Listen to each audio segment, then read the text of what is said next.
ਤੇ ਗੋਰਖ ਦੀ ਇੱਕ second okay ਜੀ ਜ਼ੁਬੈਰ ਸਾਹਿਬ ਗੁੱਡ ਮਾਰਨਿੰਗ एवरीवन ਸਤਿ ਸ਼੍ਰੀ ਅਕਾਲ ਜ਼ੁਬੈਰ ਸਾਹਿਬ ਓਵਰ ਟੂ ਯੂ ਹਾਂ ਜੀ ਨਹੀਂ ਚ ਪੜੋ ਤੁਸੀਂ ਜਿਹੜਾ ਅਸੀਂ ਬੰਦ ਪੜਨਾ ਤੁਸੀਂ ਪੜੋ ਜੀ ਅੱਛਾ ਅੱਜ ਸ਼ੁਰੂ ਕਰ ਰਹੇ ਹਾਂ ਨਵੀਂ ਸੀ ਹਰਫੀ ਇੰਟਰਸਟਿੰਗ ਮੋੜ ਆ ਰਿਹਾ ਹੁਣ ਪੂਰਨ ਦੀ ਜ਼ਿੰਦਗੀ 'ਚ ਪੂਰਨ ਦੀ ਜੋਗ ਦੀ ਮੰਗ ਤੇ ਗੋਰਖ ਦੀ ਪ੍ਰਵਾਨਗੀ ਤੇ ਜਿਹੜਾ ਅੱਖਰ ਹੈ ਉਹ ਦਾਲ ਦੇਣ ਲੱਗੇ ਰੁਖਸਤ ਉਸ ਵੇਲੇ ਗੁਰੂ ਆਖਿਆ ਬੱਚਾ ਜੀ ਮੁਲਕ ਜਾਓ ਦੇਖ ਬਾਪ ਤੇ ਮਾਈ ਨੂੰ ਠੰਡ ਪੌਸੀ ਦੁੱਖ ਕਟਿਆ ਜਾਏ ਕਿ ਸੁੱਖ ਪਾਓ ਪੂਰਨ ਆਖਦਾ ਬੇਹਿਸਾਬ ਹੈ ਜੀ ਕੰਨ ਪਾੜ ਮੇਰੇ ਅੰਗ ਖਾਕ ਲਾਓ ਕਾਦਰ ਯਾਰ ਪੁਕਾਰਦਾ ਗੁਰੂ ਤਾਈ ਮਿਹਰਬਾਨਗੀ ਦੇ ਘਰ ਵਿੱਚ ਆਓ। ਹਾਂਜੀ ਈਸ਼ਵਰ ਜੀ ਤੁਸੀਂ ਪੜੋ। ਜੀ ਮੈਂ ਪੜ੍ਹਨੀ ਹਾਂ। ਜ਼ਾਲ ਜ਼ਰਾ ਨਾ ਪੋ ਖਿਆਲ ਮੇਰੇ ਗੁਰੂ ਆਖਿਆ ਜੋ ਕਮਾਨ ਔਖਾ ਫਾਕਾ ਫਕਰ ਤੇ ਸਬਰ ਕਬੂਲ ਕਰਨਾ ਦੁਨੀਆ ਛੱਡ ਦੇਣੀ ਮਰ ਜਾਨ ਔਖਾ ਕਾਮ ਮਾਰ ਕੇ ਕ੍ਰੋਧ ਨੂੰ ਦੂਰ ਕਰਨਾ ਮਨ ਦੀ ਹਿਰਸ ਦਾ ਤਰੋੜਨਾ ਮਾਨ ਔਖਾ ਕਾਦਰ ਯਾਰ ਆਖੇ ਗੁਰੂ ਪੂਰਨ ਤਾਈ ਐਸ ਰਾਹ ਦਾ ਮਸਲਾ ਪਾਨ ਔਖਾ। ਵਾਹ ਵਾਹ ਹਾਂਜੀ ਵਿਰਦਾ ਜੀ। ਰੇ ਰੋ ਕੇ ਪੂਰਨ ਨੇ ਹੱਥ ਜੋੜੇ ਲੜ ਛੱਡ ਤੇਰਾ ਕਿੱਥੇ ਜਾਵਸਾਂ ਮੈਂ ਫਾਕਾ ਫਿਕਰ ਤੇ ਸਬਰ ਕਬੂਲ ਸਿਰ ਤੇ ਤੇਰਾ ਹੁਕਮ ਬਜਾ ਲਿਆਵਸਾਂ ਮੈਂ ਕਰੋ ਕਰਮ ਤੇ ਸੀਸ ਪਰ ਹੱਥ ਰੱਖੋ ਖਿਜ਼ਮਤਗਾਰ ਗੁਲਾਮ ਸਦਾਵਸਾਂ ਮੈਂ ਕਾਦਰ ਯਾਰ ਤਵਾਜ਼ੋ ਹੋਗ ਜਿਹੜੀ ਟਹਿਲ ਸਾਬਤੀ ਨਾਲ ਕਰਾਵਸਾਂ ਮੈਂ। ਹਾਂਜੀ ਅੱਗੇ ਅਮਰਜੀਤ ਜੀ। ਹਾਂਜੀ ਅਗਲਾ ਹੈਗਾ ਜ਼ੇ ਜ਼ੋਰ ਬੇਜ਼ੋਰ ਹੋ ਗੁਰੂ ਅੱਗੇ ਪੂਰਨ ਆ ਕੇ ਸੀਸ ਨਿਵਾਉਂਦਾ ਏ ਗੁਰੂ ਪਕੜ ਕੇ ਸੀਸ ਤੋਂ ਲਿਟ ਕਤਰੀ ਕੰਨ ਪਾੜ ਕੇ ਲੱਟ ਉਲਝੀ ਸੁਲਝਾ ਮੇਰੇ ਬਾਲਮ ਇਹ ਉਹੀ ਲੱਟ ਹੈ ਉਹੀ ਜ਼ੁਲਫ ਦੀ ਲੱਟ ਜਿਹੜੀ ਹੁੰਦੀ ਹੈ ਹਾਂ ਲੱਟ ਕੁਤਰੀ ਰਾਈਟ ਹਾਂਜੀ ਕੁਤਰੀ ਹੈ ਹਾਂਜੀ ਚਲੋ ਗੁਰੂ ਪਕੜ ਕੇ ਸੀਸ ਤੋਂ ਲੱਟ ਕੁਤਰੀ ਕੰਨ ਪਾੜ ਕੇ ਮੁੰਦਰਾਂ ਪਾਉਂਦਾ ਏ ਗੇਰੀ ਰੰਗ ਪੁਸ਼ਾਕੀਆਂ ਖੋਲ ਬੁਚਕੇ ਹੱਥੀਂ ਆਪਣੀ ਨਾਥ ਪਹਿਨਾਉਂਦਾ ਏ ਕਾਦਰ ਯਾਰ ਗੁਰੂ 1.25 ਲੱਖ ਵਿੱਚੋਂ ਪੂਰਨ ਭਗਤ ਮਹੰਤ ਬਣਾਉਂਦਾ ਏ। ਲੋ ਜੀ ਬੜੀ ਇੰਪੋਰਟੈਂਟ ਬੰਦ ਨੇ ਜੋਗ ਮਿਲ ਰਿਹਾ ਪੂਰਨ ਨੂੰ ਔਰ ਉਹਦਾ ਇੱਕ ਡਾਇਲੌਗ ਹੈ ਪੂਰਨ ਦੀ ਜੋਗ ਦੀ ਮੰਗ ਤੇ ਗੋਰਖ ਦੀ ਪ੍ਰਵਾਨਗੀ ਮਾਨੇ ਮਨਜ਼ੂਰੀ ਪ੍ਰਵਾਨ ਕਰਨਾ ਮਨਜ਼ੂਰ ਕਰਨਾ ਦਾਲ ਦੇਣ ਲੱਗੇ ਰੁਖਸਤ ਉਸ ਵੇਲੇ ਗੁਰੂ ਆਖਿਆ ਬੱਚਾ ਜੀ ਮੁਲਕ ਜਾਓ ਦੇਖ ਬਾਪ ਤੇ ਮਾਈ ਨੂੰ ਠੰਡ ਪੌਸੀ ਦੁੱਖ ਕਟਿਆ ਜਾਏ ਕਿ ਸੁੱਖ ਪਾਓ ਪੂਰਨ ਆਖਦਾ ਬੇਹਿਸਾਬ ਹੈ ਜੀ ਕੰਨ ਪਾੜ ਮੇਰੇ ਅੰਗ ਖਾਕ ਲਾਓ ਕਾਦਰ ਯਾਰ ਪੁਕਾਰਦਾ ਗੁਰੂ ਦਾਈ ਮਿਹਰਬਾਨਗੀ ਦੇ ਘਰ ਵਿੱਚ ਆਓ। ਹੁਣ ਉਹਨੂੰ ਲੈ ਆਇਆ ਉੱਥੇ ਤੇ ਮੈਨੂੰ ਸਾਰਾ ਲੱਗਦਾ ਹੈ ਕਿ ਉਹ ਜਿਹੜਾ ਗੋਰਖਨਾਥ ਹੈ ਉਹ ਡਰਾਮਾ ਕਰ ਰਿਹਾ ਔਰ ਟੈਸਟ ਐਕਚੁਅਲੀ ਨੂੰ ਚੈੱਕ ਕਰ ਰਿਹਾ ਹਾਊ ਕਮਿਟਡ ਹੀ ਇਜ਼ ਕਹਿੰਦਾ ਠੀਕ ਹੈ ਹੁਣ ਅਸੀਂ ਤੁਹਾਨੂੰ ਲੈ ਆਏ ਹਾਂ ਖੂਹ ਚੋਂ ਕੱਢ ਲਿਆ ਤੈਨੂੰ ਬਚਾ ਲਿਆ ਜਾਓ ਹੁਣ ਆਪਣੇ ਘਰ ਦੇਣ ਲੱਗੇ ਰੁਖਸਤ ਉਸ ਵੇਲੇ ਆਪਣੇ ਮੁਲਕ ਜਾਓ ਮਾਂ ਬਾਪ ਨੂੰ ਠੰਡ ਪਏਗੀ ਵਾਪਸ ਚਲੇ ਜਾਓ ਪੂਰਨ ਆਖਦਾ ਬੇਹਿਸਾਬ ਹੈ ਜੀ ਕੰਨ ਪਾੜ ਮੇਰੇ ਅੰਗ ਖਾਕ ਲਾਓ ਇਹ ਬਹੁਤ ਇੰਪੋਰਟੈਂਟ ਹੈ ਲਾਈਨ ਕੰਨ ਪਾੜ ਮੇਰੇ ਅੰਗ ਖਾਕ ਆਪ ਕਹਿ ਰਿਹਾ ਕਿ ਮੈਨੂੰ ਜੋਗ ਦਿਓ ਹੁਣ ਖਾਕ ਜਿਹੜਾ ਖਾਕ ਪਿੰਡੇ ਨੂੰ ਲਾਉਣ ਦੇ ਬੜੇ ਮਤਲਬ ਨੇ ਖਾਕ ਸਾਡੀ ਸ਼ਾਇਰੀ ਦਾ ਬੜਾ ਇੱਕ ਪਾਵਰਫੁਲ ਵਰਡ ਹੈ ਫਰੀਦਾ ਖਾਕ ਨਾ ਨਿੰਦੀਏ ਖਾਕੋ ਜੇਠ ਨਾ ਕੋਏ, ਜਿਉਂਦਿਆਂ ਪੈਰਾਂ ਥੱਲੇ ਮੋਇਆਂ ਉੱਪਰ ਹੋਏ।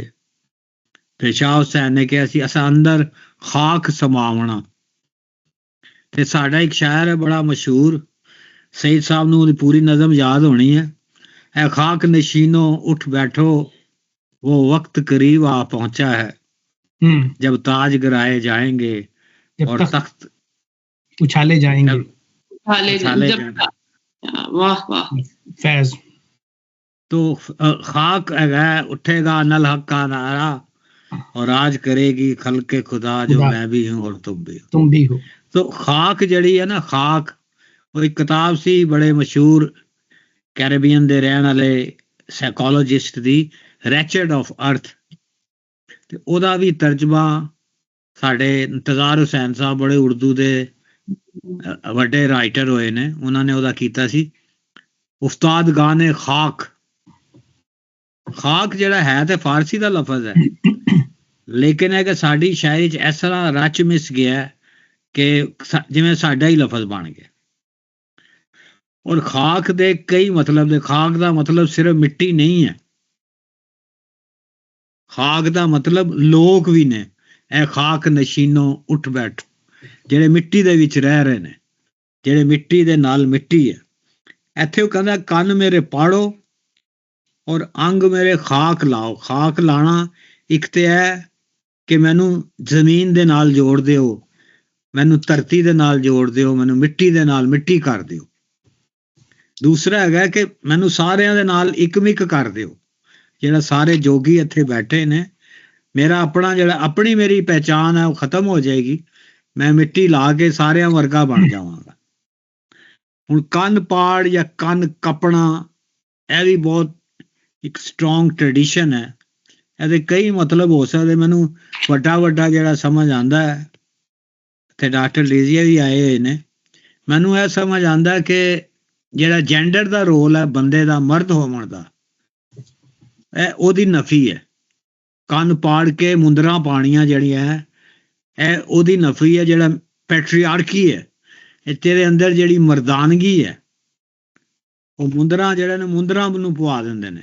ਜੈਂਡਰ ਜਿਹੜਾ ਤੇਰਾ ਜੈਂਡਰ ਹੈ, ਜਿਹੜਾ ਮਰਦ ਦਾ ਜੈਂਡਰ ਹੈ, ਜਿਹਦੇ ਤੇ ਸਾਰੀ ਹਾਕਮੀ ਖਲੋਤੀ ਹੈ ਔਰ ਔਰਤ ਦਾ ਇਸਤਸਾਲ ਵੀ ਖਲੋਤਾ ਹੈ, ਉਹਨੂੰ ਮੇਰਾ ਹਾਲ ਹੈ ਸਪਰੈਸ ਕਰਨਾ ਹੈ ਜਾਂ ਉਹਨੂੰ ਹੋਰ ਕੁਛ ਕਰਨਾ ਹੈ। ਕਾਦਰ ਯਾਰ ਪੁਕਾਰਦਾ ਗੁਰੂ ਤਾਈ, ਮਿਹਰਬਾਨਗੀ ਦੇ ਘਰ ਵਿੱਚ ਆਓ।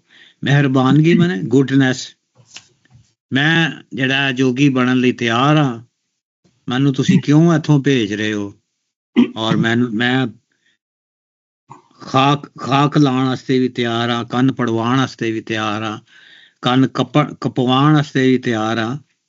ਤੇ ਉਹ ਪੁਕਾਰ ਕਰ ਰਿਹਾ। ਪੁਕਾਰ ਮੈਨੇ ਹੁੰਦਾ ਅਪੀਲ ਕਰਨਾ, ਬਕਾਇਦਾ ਬੈਗ ਕਰਨਾ। ਹੁਣ ਤੁਸੀਂ ਸਾਰੇ ਸੱਜਣ ਜਿਹੜੇ ਨੇ ਉਹ ਥੋੜੀ ਥੋੜੀ ਚਾਨਣ ਪਾਓ। ਮੈਂ ਥੋੜੀ ਜਿਹੀ ਗੱਲ ਕਰ ਸਕਦਾ। ਬਹੁਤ ਪਾਵਰਫੁਲ ਬੰਦੇ ਔਰ ਬਹੁਤ ਪਾਸੇ ਮੈਨੂੰ ਨੇ ਬੰਦੇ ਨਾ ਖਿੱਚਿਆ ਇਨ ਟਰਮਸ ਆਫ ਇਟਸ ਸਿਮਿਲੈਰਿਟੀ। ਕਿ ਸ਼ਾਹ ਵਾਰਿਸ ਦੀ ਮੈਨੂੰ ਲਾਈਨ ਯਾਦ ਆ ਗਈ, ਜਿਵੇਂ ਉਹ ਰਿਕੁਐਸਟ ਕਰਦਾ ਜਾ ਕੇ ਰਾਂਝਾ, ਟਿਲੇ ਜਾ ਕੇ ਜੋਗੀ ਤੇ ਹੱਥ ਜੋੜੇ, ਸਾਨੂੰ ਆਪਣਾ ਕਰੋ ਫਕੀਰ ਸਾਈਂ, ਤੇਰੇ ਤਰਸ ਦੀਦਾਰ ਦੇ ਵੇਖਣੇ ਨੂੰ ਆਇਆ ਦੇਸ ਪਰਦੇਸ ਮੈਂ ਚੀਰ ਸਾਈਂ। ਤੇ ਬਾਦਸ਼ਾਹ ਸੱਚਾ ਰੱਬ ਆਲਮਾ ਦਾ, ਫਕਰ ਉਸ ਦੇ ਹੈਨ ਵਜ਼ੀਰ ਸਾਈਂ। ਸੋ ਬਹੁਤ ਜ਼ਿਆਦਾ ਪੈਰਲਲ ਚੱਲਦਾ ਪਿਆ ਸੀ। ਲਫਾਜ਼ੀਅਤ ਵੀ ਔਰ ਫਲੋ ਵੀ ਬਿਲਕੁਲ ਉਸ ਤਰ੍ਹਾਂ ਸੀ। ਮੈਨੂੰ ਲੱਗਦਾ ਪਿਆ ਸੀ ਕਿ ਆਫ ਕੋਰਸ ਇਹਨੇ ਵਾਰਿਸ ਕੋ ਪੜ੍ਹਿਆ ਹੈ ਔਰ ਮੁਤਾਸਿਰ ਵੀ, ਕਿਉਂਕਿ ਕਲਾਸਿਕਲ ਲਿਟਰੇਚਰ ਤੇ ਇਹਨਾਂ ਨੇ ਵੀ ਪੜ੍ਹਿਆ ਹੋਣਾ। ਔਰ ਵਾਰਿਸ ਦੇ ਬਾਅਦ ਦਾ ਸ਼ਾਇਰ ਹੈ ਨਾ। ਹਾਂਜੀ ਜ਼ਰੂਰ ਪੜ੍ਹਿਆ ਹੋਏਗਾ। ਹਾਂਜੀ ਤੇ ਬਿਲਕੁਲ ਉਹ ਉਸੇ ਵਜ਼ਨ 'ਚ ਹੀ ਉਹ ਰਿਕੁਐਸਟ ਕਰਦਾ ਪਿਆ ਤੇ ਗੁਰੂ ਦੀ ਉਹਨੂੰ ਰਿਸੀਵ ਕਰਦਾ ਪਿਆ ਰਿਕੁਐਸਟ ਨੂੰ। ਤੇ ਜ਼ਿਹਨ 'ਚ ਨਹੀਂ ਸੀਗਾ ਮੇਰੇ, ਲੇਕਿਨ ਤੁਸੀਂ ਕਿਹਾ ਕਿ ਉਹਦਾ ਜਿਹੜਾ ਇਨਕਾਰ ਕਰਨਾ ਨਾ ਜੋਗੀ ਦੇਣ ਤੋਂ, ਜੋਗ ਤੋਂ, ਉਹਦੀ ਵਜ੍ਹਾ ਕਿ ਉਹ ਟੈਸਟ ਕਰਨਾ ਚਾਹੁੰਦਾ ਕਿ ਕਮਿਟਮੈਂਟ ਕਿੰਨੀ ਇਹਦੇ 'ਚ ਨਾ ਜੋਗੀ ਬਣਨ ਦੀ। ਤੇ ਉਹਨੂੰ ਇੰਟਾਈਸ ਕਰਦਾ ਪਿਆ ਕਿ ਸ਼ਾਇਦ ਇਹ ਉੱਤੋਂ ਤੋਂ ਕਹਿ ਰਿਹਾ, ਦਿਲੋਂ ਨਹੀਂ ਗਾ, ਤੇ ਲੈਟ ਮੀ ਟੈਸਟ। ਤੇ ਬਾਕੀ ਕੰਨ ਪਾੜ, ਅੰਗ ਖਾਕ ਔਰ ਇਹ ਚੀਜ਼ਾਂ ਨੂੰ ਤੁਸੀਂ ਜਿਵੇਂ ਖੋਲਿਆ, ਬਾਕੀ ਹੈ ਕਾਫੀ ਇਹਦੇ 'ਚ ਰਮਜ਼ਾਨ ਹੈ ਬਹੁਤ ਜ਼ਿਆਦਾ। ਔਰ ਨੀ ਮੈਂ ਜਾਣਾ ਜੋਗੀ ਦੇ ਨਾਲ ਕੰਨੀ ਮੁੰਦੜਾ ਪਾ ਕੇ ਤੇ ਮੱਥੇ ਤਿਲਕ ਲਗਾ ਕੇ, ਮੱਥੇ ਤਿਲਕ ਲਗਾਉਣਾ, ਮੁੰਦਰਾ ਪਾਉਣਾ, ਇਹ ਵੀ ਉਹ ਜਿਹੜੀ ਹੈ ਜਨਾਨੀ ਨੂੰ ਜਗਾਉਣਾ ਤੇ ਪੈਟਰੀਆਰਕੀ ਨੂੰ ਜਾਂ ਅੰਦਰ ਜਿਹੜੀ ਮਰਦ ਉਹਨੂੰ ਮਾਰਨਾ, ਐਕਸਪ੍ਰੈਸ਼ਨ ਹੈ ਉਹਦਾ, ਇਹ ਵੀ ਟ੍ਰੈਡੀਸ਼ਨ ਚੱਲਦਾ ਪਿਆ। ਤੇ ਅੰਗ ਖਾਕ ਲਾਣਾ, ਇੱਥੋਂ ਮੈਨੂੰ ਲੱਗਦਾ ਪਿਆ ਸੀ ਕਿ ਅੰਗ ਖਾਕ ਲਾਉਣ ਦਾ ਮਤਲਬ ਹੈ ਕਿ ਮੇਰਾ ਜੋ ਵੀ ਐਕਸਟਰਨਲ ਹੈ, ਇੰਟਰਨਲ ਤੇ ਮੇਰਾ ਬਦਲਣਾ, ਮੈਂ ਅੰਗ ਖਾਕ ਦਾ ਮਤਲਬ ਹੈ ਕਿ ਮੈਨੂੰ ਬਦਲ ਦਿਓ ਤੁਸੀਂ ਨਾ। ਨਵੀਂ ਜਿਵੇਂ ਸੱਪ ਆਪਣੀ ਕੁੰਜ ਲਾ ਕੇ ਨਵੀਂ ਕੁੰਜ ਚੜਾਉਂਦਾ ਹੈ ਤੇ ਨਵਾਂ ਹੁੰਦਾ ਹੈ, ਮੈਂ ਖਿਆਲ ਇਹ ਇਸ਼ਾਰਾ ਉੱਧਰ ਵੀ ਹੈ ਕਿ ਮੈਨੂੰ ਤੁਸੀਂ ਨਵਾਂ ਕਰ ਦਿਓ। ਮੈਂ ਜੋ ਹੈਗਾ ਵਾਂ, I'm not happy with what I am and I want to be what I want to be. I don't want to be what I was made to be by the society, by my parents, by my tradition. So ਇਹ ਇਸ਼ਾਰਾ ਮੈਨੂੰ ਬਹੁਤ ਜ਼ਿਆਦਾ, ਮੈਨੂੰ ਸਭ ਤੋਂ fascinate ਕੀਤਾ ਇਹਦੇ ਚਾਹਨੇ ਕਿ ਮੈਨੂੰ ਅੰਗ ਤੇ ਖਾਕ ਲਾਣਾ, ਕਿ ਮੈਨੂੰ ਬਦਲ ਦਿਓ ਤੁਸੀਂ ਬਿਲਕੁਲ। So it's beautiful. ਰਮਜ਼ਾਨ ਭਰਿਆ, ਮੈਂ 2-3 ਮਿੰਟ ਲੈਣਾ ਚਾਹੁੰਦਾ ਸਾਂ, ਜ਼ਿਆਦਾ ਨਹੀਂ ਲੈਣਾ ਚਾਹੁੰਦਾ, ਤਾਂ ਕਿ ਸਭ ਆਪਣੀ ਗੱਲ ਜੀ ਤੁਸੀਂ ਕਹਿਣਾ ਚਾਹ ਰਹੇ ਹੋ ਕੁਝ?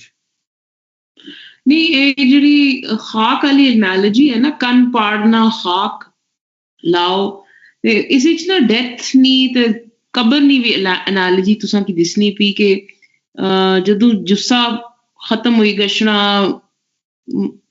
ਉਸकी ਤੁਸਾਂ ਫਿਰ ਖਾਕ ਵਿੱਚ ਦਫਨਾਈ ਛੋੜਨੇ ਹੋ, ਤੇ ਉਹ ਵੀ ਐਨਾਲੋਜੀ ਬੰਦਾ ਕੱਢੀ ਸਕਣਾ ਵਿੱਚੋਂ, ਕਿ ਉਹ ਆਖਣਾ ਪਿਆ ਕਿ ਮਾੜਾ ਪਿਛਲਾ ਜਿਹੜਾ ਜੁੱਸਾ ਸਾ ਜਾਂ ਜਿਤਨਾ ਜੀਵਨ ਸਾ ਉਸकी ਤੁਸਾਂ ਦਫਨਾਓ ਤੇ ਹੁਣ ਮਿਕੀ ਖਾਕ ਕਰੋ, ਤਾਂ ਕਿ ਮੈਂ ਵਾਪਸ ਦੁਬਾਰਾ ਇੱਕ ਨया ਜੁੱਸਾ ਜਾਂ ਇੱਕ ਨया ਮਾੜਾ ਕੱਦ ਕਾਠ ਵੈ। ਬਿਲਕੁਲ ਸਹੀ। ਇਹ ਜਿਹੜੀ ਤੁਸੀਂ ਨਵਾਂ ਕਰਨ ਦੀ ਗੱਲ ਕਰ ਰਹੇ ਹੋ, ਅੱਗੇ ਜਾ ਕੇ ਆਏਗੀ ਅਗਲੇ ਹੀ ਬੰਦ ਵਿੱਚ, ਇਹ ਬਿਲਕੁਲ ਇਹ ਮੌਜੂਦ ਹੈ, ਨਵਾਂ ਕਰਨ ਦੀ ਗੱਲ ਮੌਜੂਦ ਹੈ। ਰੀਬਰਥ ਦੀ ਜਿਹੜੀ ਗੱਲ ਹੈ ਉਹ ਹੈ ਖਾਕ ਤੋਂ ਦੇ ਨਾਲ ਜੁੜੀ ਹੋਈ ਹੈ। ਇਹ ਬੜਾ ਇੱਕ ਆਈ ਡੋਨਟ ਨੋ, ਮਤਲਬ ਜ਼ਾਹਿਰਾ ਉਹ ਇੱਕ ਇਸਲਾਮਿਕ ਜਿਹੜੀ ਅਸਾਨੀ ਟ੍ਰੈਡੀਸ਼ਨ ਹੀ ਕਿ ਇੱਕ ਵਾਰੀ ਤੁਸਾਂ ਫੌਤ ਹੋ ਸੋ ਮਰਸੋ, ਖਾਕ ਵਿੱਚ ਕਬਰ ਵਿੱਚ ਖਾਕ ਹੋਈ ਗਏ ਸੋ, ਫਿਰ ਦੁਬਾਰਾ ਤੁਸਾਂ ਕੀ ਠਾਲਿਆ ਗਿਆ ਸੀ। ਤੁਸਾਂ ਆਪੂ ਜ਼ਿਕਰ ਕੀਤਾ ਫੈਜ਼ ਨੀ ਨਜ਼ਮ ਨਾ, ਉਹ ਵੀ ਜਿਹੜੀ ਇੱਕ ਇਮੇਜਰੀ ਹੈ ਨਾ, ਉਹ ਵੀ ਮਾੜੇ ਜ਼ਹਿਨ ਵਿੱਚ ਖੁੱਲੀ ਗਈ ਕਿ ਆਫਟਰ ਲਾਈਫ ਵਾਲੀ ਇਮੇਜਰੀ ਵੀ ਜਿਹੜੀ ਹੈ ਨਾ, ਉਹ ਵੀ ਥੋੜੀ ਅਯਾਂ ਹੋਈ। ਹਾਲਾਂਕਿ ਮਿਕੀ I can't say ਕਿ ਕਾਦਰ ਯਾਰ ਉਸੀ ਉੱਪਰ ਹੀ ਗੱਲ ਕਰਨਾ ਪਿਆ ਆ, ਉਹ ਰੈਫਰੈਂਸ ਆ, ਪਰ ਕਮ ਅਜ਼ ਕਮ ਅਸਾਂ ਇੰਟਰਪ੍ਰੇਟ ਕਰੀ ਸਕਣੇ ਆ। ਹਾਂਜੀ ਹਾਂਜੀ ਵਿਰਤਾ ਜੀ।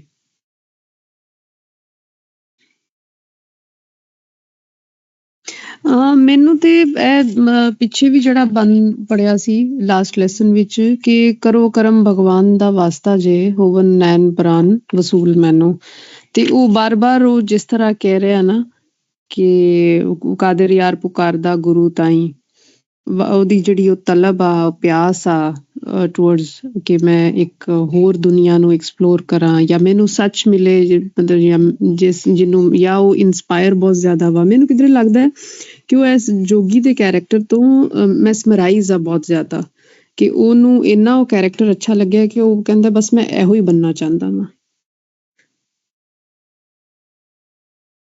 ਹਾਂਜੀ ਅਮਰਜੀਤ ਜੀ। ਹਾਂਜੀ, ਬਹੁਤ ਵਧੀਆ ਪੁਆਇੰਟ ਤੇ ਡਿਸਕਸ਼ਨ ਹੋ ਰਹੀ ਹੈ। ਮੈਂ ਸੋਚ ਰਿਹਾ ਸੀ ਕਿ ਇਹ ਜਿਹੜੇ ਕੰਨ ਪਾੜਨੇ ਜਾਂ ਆਪਣੀ ਸਕਿਨ ਦੇ ਉੱਤੇ ਖਾਕ ਲਾਉਣੀ, ਕਿ ਜਿਹੜੀਆਂ ਸਾਡੀਆਂ 5 ਸੈਂਸਿਸ ਨੇ ਉਹਨਾਂ ਨੂੰ ਹਾਈਲਾਈਟ ਕਰਨਾ, ਉਹਨਾਂ ਨੂੰ ਫੋਕਸ ਕਰਨਾ। ਕੰਨਾਂ ਨੂੰ ਪਾੜਨੇ ਦਾ ਮਤਲਬ ਹੈ ਕਿ ਤੁਸੀਂ ਕੰਨਾਂ ਨੂੰ, ਆਪਣੀ ਸੈਂਸ ਆਫ ਹੀਅਰਿੰਗ ਨੂੰ ਖੋਲ੍ਹਣਾ। ਅੰਗ ਖਾਕ ਲਾਉਣ ਦਾ ਮਤਲਬ ਹੈ ਕਿ ਆਪਣੀ ਸਕਿਨ ਜਿਹੜੀ ਵੀ ਤੁਹਾਡੀ ਸੈਂਸ ਕਰਦੀ ਆ, ਸਾਨੂੰ ਨੌਲੇਜ ਦਿੰਦੀ ਆ, ਉਹਨੂੰ ਹਾਈਲਾਈਟ ਕਰਨਾ, ਉਹਨੂੰ ਫੋਕਸ ਕਰਨਾ। ਲੋਕੀ ਤੇ ਵੈਸੇ ਕਈ ਜੋਗੀ ਨੇ ਨੱਕ ਦੇ ਵਿੱਚ ਵੀ ਪਾੜਦੇ ਨੇ, ਮੁੰਦਰਾਂ ਪਾਉਂਦੇ ਨੇ, ਅੱਖਾਂ ਦੇ ਉੱਤੇ ਹਾਂ, ਅੱਖਾਂ ਦੇ ਉੱਤੇ ਵੀ ਕਈ ਤਰ੍ਹਾਂ ਦੇ ਕਿ ਸਾਰੀਆਂ ਹੀ ਬੋਡੀ ਦੀਆਂ 5 ਸੈਂਸਿਸ ਨੌਲੇਜ ਦੇ ਲਈ ਤੁਸੀਂ ਖੋਲੋ, ਉਹਨਾਂ ਤੇ ਫੋਕਸ ਕਰੋ। ਮੈਂ ਇਹ ਸਮਝਦਾ ਸੀ ਕੰਨ ਪਾੜਨੇ ਮਤਲਬ ਆਪਣੇ ਕੰਨਾਂ ਨੂੰ ਖੋਲਣਾ।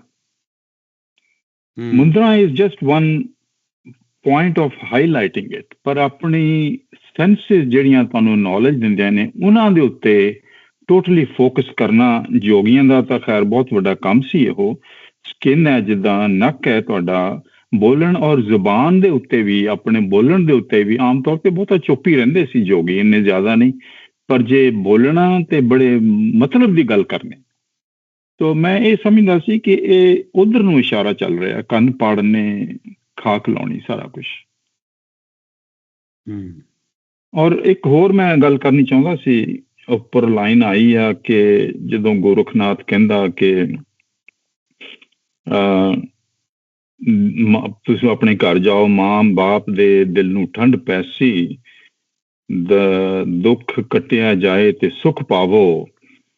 ਤੇ ਅੱਗੇ ਪੂਰਨ ਆਖਦਾ ਕਿ ਬੇਹਿਸਾਬ ਗੱਲਾਂ, ਕਿ ਜਿਹੜੀਆਂ ਤੁਸੀਂ ਇਹ ਗੱਲਾਂ ਕਰ ਰਹੇ ਹੋ, ਮੈਨੂੰ ਦੱਸ ਰਹੇ ਹੋ ਕਿ ਘਰ ਜਾਓ ਤੇ ਉੱਥੇ ਆਪਣੇ ਮਾਂ ਬਾਪ ਨੂੰ ਖੁਸ਼ ਕਰੋ ਤੇ ਸਾਰਾ ਕੁਝ ਕਰੋ, ਮੇਰੇ ਹਿਸਾਬ ਦੇ ਨਾਲ ਇਹ ਬਿਲਕੁਲ ਮੇਰੇ ਲਈ ਇਹਨਾਂ ਦੀ ਕੋਈ ਵੈਲਿਊ ਨਹੀਂ, ਕੋਈ ਹਿਸਾਬ ਨਹੀਂ। ਮੈਨੂੰ ਇਹ ਫਜ਼ੂਲ ਗੱਲਾਂ ਲੱਗਦੀਆਂ ਨੇ। ਮੈਨੂੰ ਤਾਂ ਤੁਸੀਂ ਕੰਨ ਪਾੜ ਕੇ ਮੈਨੂੰ ਖਾਕ ਮੇਰੇ ਨਾਲ ਲਾਓ, ਕਿ ਬਾਕੀ ਜੋ ਤੁਸੀਂ ਗੱਲਾਂ ਕਰ ਰਹੇ ਹੋ they have no value to me। ਸੋ ਬੇਹਿਸਾਬ ਦੇ ਲਫ਼ਜ਼ ਨੂੰ ਮੈਂ ਥੋੜਾ ਜਿਹਾ ਇਸ ਤਰ੍ਹਾਂ ਡੀਕੋਡ ਕਰਨ ਦੀ ਕੋਸ਼ਿਸ਼ ਕਰ ਰਿਹਾ ਕਿ ਮੇਰੇ ਲਈ ਕੋਈ ਉਹਨਾਂ ਦਾ ਮਕਸਦ ਨਹੀਂ, ਮਤਲਬ ਨਹੀਂ, ਉਹ ਫਜ਼ੂਲ ਗੱਲਾਂ ਨੇ ਮੇਰੇ ਲਈ। ਸੋ ਹੀ ਸੋ ਡਿਸਾਈਸਿਵ। ਹਾਂ, ਸਹੀ ਕਹਿ, ਬਿਲਕੁਲ ਠੀਕ। ਅੰਗ ਜਿਹੜਾ, ਅੰਗ ਵੀ ਬੜਾ ਸੋਹਣਾ ਲਫ਼ਜ਼ ਹੈ। ਇਸ ਤੋਂ ਆਪਣਾ ਅਮਰਜੀਤ ਜੀ ਨੂੰ ਜ਼ਿਆਦਾ ਯਾਦ ਆਏਗਾ ਗੁਰੂ ਅੰਗਦ ਜਿਹੜਾ ਸੀ, ਅੰਗ ਤੋਂ ਅੰਗਦ ਜਿਹੜਾ ਗੁਰੂ ਦਾ ਅੰਗ ਹੈ। ਮੈਨੂੰ ਇਹ ਲਫ਼ਜ਼ ਬਹੁਤ ਸੋਹਣਾ ਲੱਗਦਾ। ਹੁਣ ਵੈਸੇ ਇਹ ਨਾਂ ਲੋਕੀ ਨਹੀਂ ਰੱਖਦੇ, ਲੇਕਿਨ ਉਦੋਂ ਰੱਖਿਆ ਜਾਂਦਾ ਸੀ, ਜਾਂ ਹੋ ਸਕਦਾ ਉਹਦਾ ਨਾਂ ਨਾ ਹੋਵੇ, ਗੁਰੂ ਨਾਨਕ ਨੇ ਉਹਨੂੰ ਇਹ ਨਾਂ ਦਿੱਤਾ ਹੋਵੇ, ਗੁਰੂ ਦਾ ਅੰਗ। ਅੰਗ ਜਿਹੜਾ ਖਾਕ ਵੀ ਲਾਉਂਦੇ ਸੀ ਤੇ ਸਿਰ ਤੇ ਸੁਆਹ ਵੀ ਸੁੱਟਦੇ ਸੀ, ਜਾਂ ਸੁਆਹ ਜਿਸਮ ਤੇ ਵੀ ਮਲਦੇ ਸੀ। ਇਹ ਦੋਵੇਂ ਹੀ ਜਿਹੜੇ ਰਿਚੁਅਲਸ ਨੇ ਇਹ ਚੱਲਦੇ ਸਨ। ਅੱਛਾ ਜੀ, ਹੁਣ ਆਪਣੇ ਈਸ਼ਵਰ ਜੀ ਅਗਲਾ ਬੰਦ ਪੜੋ ਤੁਸੀਂ। ਜੀ ਮੈਂ ਪੜ੍ਹਨੀ ਆ।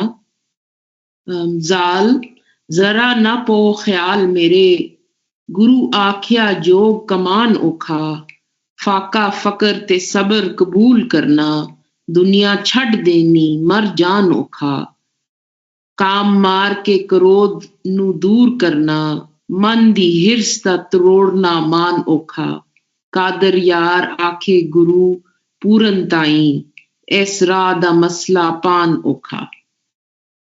ਹਾਂ, ਜ਼ੈਨ ਜ਼ਰਾ ਨਾ ਪਾਓ ਖਿਆਲ ਮੇਰੇ, ਖਿਆਲ ਪੈਣਾ ਵੀ ਬੜਾ ਪਾਵਰਫੁਲ ਹੈ।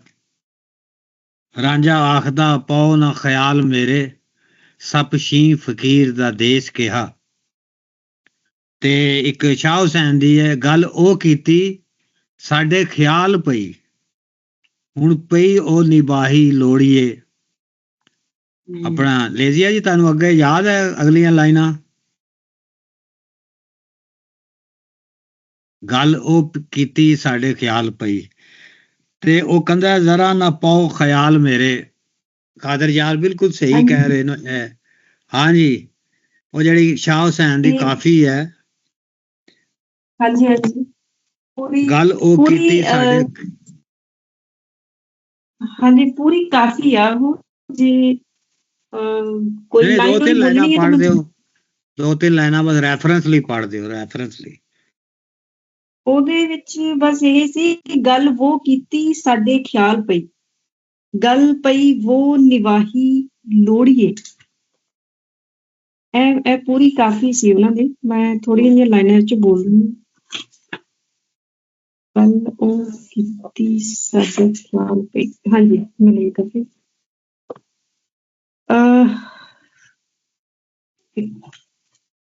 ਇੱਕ ਸੈਕਿੰਡ ਸਰ।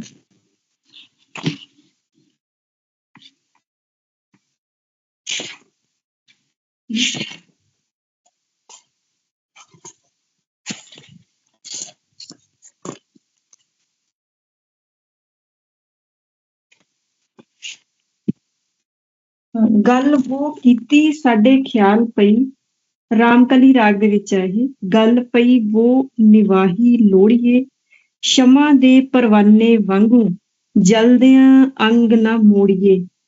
ਹਾਥੀ ਇਸ਼ਕ ਮਹਾਵਤ ਰਾਂਝਾ, ਅੰਕਸ ਦੇ ਹੋੜੀਏ।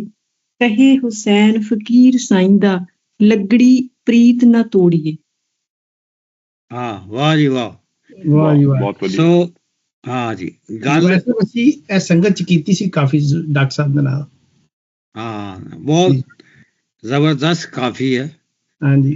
ਕਿ ਗੱਲ ਉਹ ਕੀਤੀ ਸਾਡੇ ਖਿਆਲ ਪਈ। ਤੁਸੀਂ ਦੇਖੋ ਦੁਨੀਆ ਦੀਆਂ ਜਿੰਨੀਆਂ ਵੀ ਆਈਡੀਆਲੋਜੀਜ਼ ਨੇ, ਜਿਹੜੀਆਂ ਧਰਮ ਨੇ, ਜਿੰਨੀਆਂ ਵੀ ਵਿਚਾਰ ਨੇ, ਉਹ ਇਸ ਲਾਈਨ ਦੇ ਉੱਤੇ ਨੇ ਕਿ ਗੱਲ ਕਿਸੇ ਨੇ ਕੀਤੀ, ਬਾਬੇ ਨਾਨਕ ਨੇ ਕੀਤੀ, ਕਿਸੇ ਪੈਗੰਬਰ ਨੇ ਕੀਤੀ, ਕਿਸੇ ਸੂਝਵਾਨ ਨੇ ਕੀਤੀ, ਖਿਆਲ ਪਈ।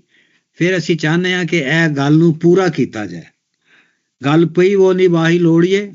ਹੁਣ ਅਸੀਂ ਚਾਹੁੰਦੇ ਹਾਂ ਗੱਲ 'ਚ ਜੋ ਗੱਲ ਕੀਤੀ ਗਈ ਹੈ, ਜੋ ਸਾਡੇ ਖਿਆਲ ਪਈ ਹੈ, ਅਸੀਂ ਇਹਨੂੰ ਮੁਕੰਮਲ ਕਰੀਏ।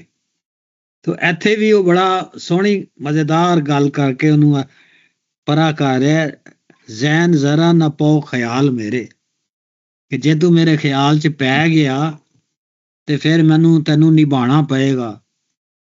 ਗੁਰੂ ਆਖਿਆ ਜੋਗ ਕਮਾਣ ਔਖਾ। ਕਮਾਣਾ ਬਹੁਤ ਸੋਹਣਾ ਲਫ਼ਜ਼ ਹੈ ਸਾਡਾ। ਅਸੀਂ ਆਮ ਤੌਰ ਤੇ ਅਸੀਂ ਇਹਨੂੰ ਉਹਦੇ ਮਤਲਬ 'ਚ ਲੈ ਜਾਂਦੇ ਹਾਂ, ਰੋਟੀ ਕਮਾਉਣ 'ਚ ਜਾਂ ਪੈਸੇ ਕਮਾਉਣ 'ਚ, ਲੇਕਿਨ ਸਾਡੇ ਸ਼ਾਇਰਾਂ ਨੇ ਇਹਨੂੰ ਹੋਰ ਰੰਗ 'ਚ ਵਰਤਿਆ। ਆਸ਼ਿਕ ਹੋਵੇ ਤਾਂ ਇਸ਼ਕ ਕਮਾਵੇ, ਰਾਹ ਇਸ਼ਕ ਦਾ ਸੂਈ ਦਾ ਨੱਕਾ, ਧਾਗਾ ਹੋਵੇ ਤਾਂ ਜਾਵੇ। ਇਹ ਜਿਹੜਾ ਜੋਗ ਕਮਾਵਣ ਜਾਂ ਇਸ਼ਕ ਕਮਾਵਣ, ਉਹ ਕਹਿੰਦਾ ਬਹੁਤ ਔਖਾ ਹੈ, ਔਖਾ ਹੈ ਜੋਗ ਕਮਾਵਣ। ਔਰ ਫਾਕਾ ਫਕਰ ਤੇ ਸਬਰ ਕਬੂਲ ਕਰਨਾ। ਫਾਕਾ ਸਬਰ, ਫਕਰ ਤੇ ਸਬਰ, ਤਿੰਨ ਚੀਜ਼ਾਂ ਜਿਹੜੀਆਂ ਉਹਨਾਂ ਦੱਸ ਰਿਹਾ। ਦੁਨੀਆ ਛੱਡ ਦੇਣੀ ਮਰ ਜਾਣ ਔਖਾ। ਇਹ ਕਿਸ਼ਵਰ ਜੀ ਜਿਹੜੀ ਤੁਸੀਂ ਗੱਲ ਕਰ ਰਹੇ ਸੀ ਰੀਬਰਥ ਦੀ, ਇਹ ਉਹੀ ਹੈ। ਸ਼ਾਹ ਹੁਸੈਨ ਨੇ ਇਹਨੂੰ ਕਿਹਾ ਜਿਉਂਦਿਆਂ ਮਰ ਰਹੀਏ, ਜਾਂ ਡੈਥ ਬਿਫੋਰ ਡਾਈਂਗ। ਇਹ ਸੁਲਤਾਨ ਬਾਹੂ ਦਾ ਹੈ, ਮੈਨੂੰ ਲਾਈਨ ਨਹੀਂ ਯਾਦ ਆ ਰਹੀ। ਉਹਨਾਂ 'ਚ ਬੜਾ ਪਾਵਰਫੁਲ ਥਾਟ ਹੈ ਕਿ ਜੋ ਇਸ ਵੇਲੇ ਤੁਹਾਡਾ ਵਜੂਦ ਹੈ, ਜੋ ਵਿਹਾਰ ਨੇ ਬਣਾਇਆ ਹੈ, ਤੁਹਾਡੇ ਟੱਬਰ ਨੇ ਬਣਾਇਆ, ਸੁਸਾਇਟੀ ਨੇ ਬਣਾਇਆ, ਜੇ ਤੁਸੀਂ ਨਵਾਂ ਹੋਣਾ ਤੇ ਉਹਨੂੰ ਮਾਰ ਦੇਣਾ। ਦੁਨੀਆ ਛੱਡ ਦੇਣੀ ਮਰ ਜਾਣ ਔਖਾ। ਦੁਨੀਆ ਤੂੰ ਛੱਡੇਗਾ ਤੂੰ ਮਰ ਜਾਏਗਾ, ਲੇਕਿਨ ਜੋਗ ਵਿੱਚ ਤੂੰ ਜਿਉਂਦਾ ਹੋ ਜਾਏਗਾ, ਜੋਗ ਵਿੱਚ ਤੂੰ ਜੀ ਪਏਗਾ। ਕਾਮ ਮਾਰ ਕੇ ਕ੍ਰੋਧ ਨੂੰ ਦੂਰ ਕਰਨਾ। ਕਾਮ ਜਿਹੜਾ ਅਸੀਂ ਆਮ ਤੌਰ ਤੇ ਉਹ ਕਹਿ ਦਿੰਦੇ ਆ ਕਿ ਸ਼ਾਇਦ ਲਸਟ ਹੈ ਜਾਂ ਸੈਕਸ ਹੈ, ਕਿ ਕੋਈ ਵੀ ਡਿਜ਼ਾਇਰ ਹੋ ਸਕਦੀ ਹੈ। ਕਾਮਦੇਵ ਜਿਹੜਾ ਗੋਡ ਆਫ ਲਵ ਹੈਗਾ, ਔਰ ਕਾਫੀ ਇਹਦੇ ਤੋਂ ਕੰਮ। ਹਾਂਜੀ, ਤੇ ਕ੍ਰੋਧ ਵਗੈਰਾ, ਕਾਮ ਮਾਰ ਕੇ ਕ੍ਰੋਧ ਜਿਹੜਾ ਉਹ ਨਫ਼ਰਤ ਹੈ। ਮਨ ਦੀ ਹਿਰਸ ਦਾ ਤਰੋੜਨਾ ਮਾਣ ਔਖਾ। ਹਿਰਸ ਜਿਹੜੀ ਹੈ, ਉਹਦਾ ਜਿਹੜਾ ਪ੍ਰਾਈਡ ਹੈ, ਜਿਹੜੀ ਲਾਲਚ ਹੈ, ਉਹਨੂੰ ਤੋੜਨਾ ਬਹੁਤ ਔਖਾ ਹੈ। ਉਹ ਪੰਜ ਜਿਹੜੀਆਂ ਹੈ ਨੇ, ਮੋਹ, ਮਾਇਆ, ਕਾਮ, ਕ੍ਰੋਧ, ਹੰਕਾਰ, ਇਹ ਸਾਰਿਆਂ ਦੀ ਗੱਲ ਕਰ ਰਿਹਾ ਕਾਦਰ ਯਾਰ ਆਖੇ। ਹਾਂਜੀ, ਕਾਮ, ਕ੍ਰੋਧ, ਲੋਭ, ਮੋਹ, ਹੰਕਾਰ। ਠੀਕ ਹੈ, ਸ਼ੁਕਰੀਆ ਜੀ। ਮਨ ਦੀ ਹਿਰਸ ਦਾ ਤਰੋੜਨਾ ਮਾਣ ਔਖਾ, ਕਾਦਰ ਯਾਰ ਆਖੇ ਗੁਰੂ ਪੂਰਨ ਤਾਈਂ, ਇਸ ਰਾਹ ਦਾ ਮਸਲਾ ਪਾਣ ਔਖਾ। ਬਸ ਉਹ ਕਹਿ ਰਿਹਾ ਕਿ ਬੜਾ ਔਖਾ ਕੰਮ ਹੈ ਜਿਹੜਾ ਕਾਮ ਕ੍ਰੋਧ ਹੈ, ਸਾਰਾ ਕੁਛ ਹੈ। ਇਹ ਤੁਹਾਡਾ ਮਾਡਰਨ ਫਿਲਾਸਫੀ ਦੇ ਵਿੱਚ ਇਹਨੂੰ ਅਸੀਂ ਕਹਾਂਗੇ ਨੋਨ ਅਥੈਂਟਿਕ ਬੀਇੰਗ ਹੈ, ਨੋਨ ਅਥੈਂਟਿਕ ਬੀਇੰਗ ਹੈ। ਜਦੋਂ ਤੁਸੀਂ ਇਸ ਚੀਜ਼ ਨੂੰ ਖਤਮ ਕਰੋਗੇ ਤੇ ਤੁਹਾਡਾ ਸਿਰਫ ਖਾਲੀ ਹੋ ਜਾਏਗਾ, ਤੁਹਾਡਾ ਟੋਟਲ, ਤੁਸੀਂ ਖਾਲੀ ਮਰ ਜਾਓਗੇ ਤੁਸੀਂ, ਤੇ ਉਹਦੇ ਵਿੱਚੋਂ ਜਿਹੜਾ ਫਿਰ ਨਵਾਂ ਜਿਹੜਾ ਨਿਕਲੇਗਾ ਉਹ ਫਿਰ ਨਵਾਂ ਸੈਲਫ ਹੋਏਗਾ, ਜਿਹੜਾ ਜੋਗੀ ਵੀ ਹੋ ਸਕਦਾ ਹੈ, ਭਗਤ ਵੀ ਹੋ ਸਕਦਾ ਹੈ, ਫਕੀਰ ਵੀ ਹੋ ਸਕਦਾ ਹੈ, ਦਰਵੇਸ਼ ਵੀ ਹੋ ਸਕਦਾ ਹੈ, ਕੁਛ ਹੋ ਸਕਦਾ ਹੈ, ਲੇਕਿਨ ਪੁਰਾਣਾ ਮਾਰ ਕੇ ਨਵਾਂ ਜੰਮੇਗਾ।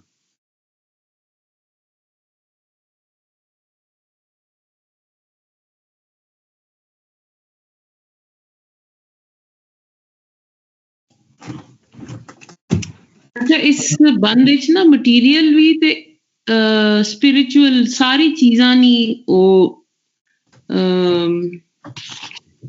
ਮਸਲਨ ਉਹ ਆਖਣਾ ਕਿ ਦੁਨੀਆ ਛੱਡ ਦੇਣੀ,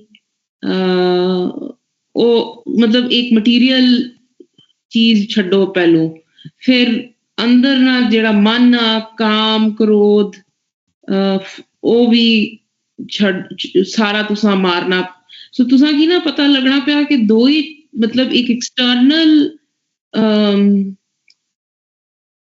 ਗਿਵਿੰਗ ਅਪ ਵੀ ਥਈ ਤੇ ਇੰਟਰਨਲ ਆਪਣੇ ਇਮੋਸ਼ਨਸ ਨਹੀਂ ਜਿਹੜੀ ਤੁਸਾਂ ਨਹੀਂ ਹਰ ਚੀਜ਼ ਨਾਲ ਜੁੜਾ ਹੋਇਆ ਜਾਂ ਲਗਾਵਟੀ ਉਹ ਵੀ ਖਤਮ ਕਰਨਾ ਜ਼ਰੂਰੀ ਹੈ। ਦੋ ਹੀ ਚੀਜ਼ਾਂ। ਠੀਕ, ਠੀਕ ਹੈ ਜੀ। ਹਾਂ ਜੀ, ਆਪਣੇ ਵਿਰਦਾ ਜੀ।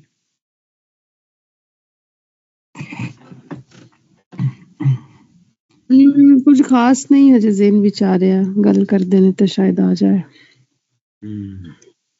ਸਹੀ ਕਰੋ ਤੁਸੀਂ। ਬਸ ਇਹ ਮੈਂ ਇਸ ਬੰਦੇ ਚ ਵੀ ਨਾ ਉਹਨੂੰ ਦੁਬਾਰਾ ਰੀਟੈਸਟ ਕਰਦਾ ਪਿਆ ਐਕਸਪਲੇਨ ਕਰਕੇ ਕਿ ਇਹਦੇ ਚ ਔਖੇ ਜਿਹੜੇ ਫੇਜ਼ਿਸ ਨੇ ਜੋਗੀ ਹੋਣ ਦੇ ਜਾਂ ਜੋਗ ਲੈ ਕੇ ਤਿੰਨਾਂ ਜੋ ਹੋਣੀ ਹੈ, ਸੋ ਉਹਨੂੰ ਐਡਵਾਂਸ ਨੌਲੇਜ ਦੇ ਰਿਹਾ ਕਿ ਇਹ ਸਾਰੇ ਔਖੇ ਵਕਤ ਆਣੇ ਨੇ, ਔਖਤਾਂ ਚੋਂ ਤਾਂ ਲੰਘਣਾ ਪੈਣਾ। ਔਰ of course purification of internal and external is complementary because ਅਗਰ ਡਿਜ਼ਾਇਰ ਹੋਏਗੀ ਅੰਦਰ ਤੇ ਬਾਹਰ ਉਹਦੀ ਐਗਜ਼ੀਕਿਊਸ਼ਨ ਹੋਏਗੀ ਨਾ ਮਟੀਰੀਅਲ ਫਾਰਮ ਦੇ ਵਿੱਚ। So it works both ways ਕਿ ਅੰਦਰ ਦੀ ਡਿਜ਼ਾਇਰ ਮਰ ਜਾਏ ਤੇ ਬਾਹਰ ਦੀ ਜਿਹੜੀ ਮਟੀਰੀਅਲਿਸਟਿਕ ਹੇਰਸੇ ਜਿਹੜੀ ਉਹ ਨਾ ਮੱਕੇ ਤੇ ਉਹ ਗੱਲ ਨਹੀਂ ਪਾਉਂਦੀ। ਤੇ ਉਹ ਕਹਿ ਰਿਹਾ ਕਿ ਵੀ purification of internal as well as external is very important. ਤੇ ਇਹ ਬਾਕੀ ਜਿਹੜੇ ਤੁਸੀਂ ਪੰਜ ਦੱਸੇ ਨੇ, ਕਾਮ ਕ੍ਰੋਧ ਹੰਕਾਰ ਮੋਹ, ਤੇ ਪੰਜਵਾਂ ਕਿਹੜਾ ਸੀ? ਮੋਹ ਨਹੀਂ, ਕਾਮ ਕ੍ਰੋਧ ਹੰਕਾਰ ਮੋਹ ਤੇ ਪੰਜਵਾਂ ਕਿਹੜਾ? ਕਾਮ ਲੋਭ ਗਰੀਡ। ਹਾਂ, ਲੋਭ। ਹਾਂ, ਉਹ ਮੈਨੂੰ ਯਾਦ ਹੈ ਵਾਰਿਸ ਸ਼ਾਹ ਨੇ ਉਹਨੂੰ ਪੰਜ ਇੰਦਰੀਆਂ ਕਿਹਾ ਹੈ। ਉਹਦੇ ਚ ਬਾਲਨਾਥ ਕਹਿੰਦਾ ਤੈਨੂੰ ਅੰਦਰਲੀਆਂ ਪੰਜ ਇੰਦਰੀਆਂ ਮਾਰਨੀਆਂ ਪੈਣੀਆਂ ਨੇ, ਪੰਜ ਇੰਦਰੀਆਂ। ਸੋ ਆਈ ਰਿਮੈਂਬਰ ਦੈਟ। ਬਿਲਕੁਲ ਇਹੀ ਪੈਟਰਨ ਚੱਲਦਾ ਹੈ ਉਹਦੇ ਚ ਵੀ। ਉਹ ਬਿਲਕੁਲ ਹੁਣ ਇਸ ਤਰ੍ਹਾਂ ਹੀ ਵਾਰਨ ਕਰਦਾ ਹੈ ਕਿ ਤੂੰ ਆ ਤੇ ਗਿਆ ਪਰ ਤੈਨੂੰ ਇਹ ਜਿਹੜੀ ਮਟੀਰੀਅਲ ਡਿਜ਼ਾਇਰਸ ਨੇ ਤੇ ਇੰਟਰਨਲ। ਲੇਕਿਨ ਆਪਣੇ ਸਹੀਦ ਸਾਹਿਬ ਤੁਸੀਂ ਹੈਰਾਨ ਹੋਵੋਗੇ, ਇਹ ਜਿਹੜੀਆਂ ਪੰਜ ਇੰਦਰੀਆਂ ਨੇ ਜਿਹੜੀਆਂ ਹੁਣ ਕਾਦਰ ਯਾਰ ਵੀ ਲਿਖ ਰਹੇ ਹੈ ਜੀ, ਇਹ ਸਭ ਤੋਂ ਪਹਿਲੇ ਭਗਵਤ ਗੀਤਾ ਦੇ ਵਿੱਚ ਜਿਹੜਾ ਕ੍ਰਿਸ਼ਨ ਹੈ ਜੀ, ਜਿਹੜਾ ਅਰਜਨ ਨੂੰ ਇੱਕ ਸਰਮਨ ਦੇ ਰਿਹਾ, ਉਹਦੇ ਵਿੱਚ ਇਹ ਸਭ ਤੋਂ ਪਹਿਲੇ ਗੱਲ ਕੀਤੀ ਗਈ ਹੈ ਪੰਜ ਇੰਦਰੀਆਂ ਦੀ, ਜਿਹੜੀ ਤਕਰੀਬਨ 2000 ਸਾਲ ਪੁਰਾਣੀ ਹੈ ਭਗਵਤ ਗੀਤਾ।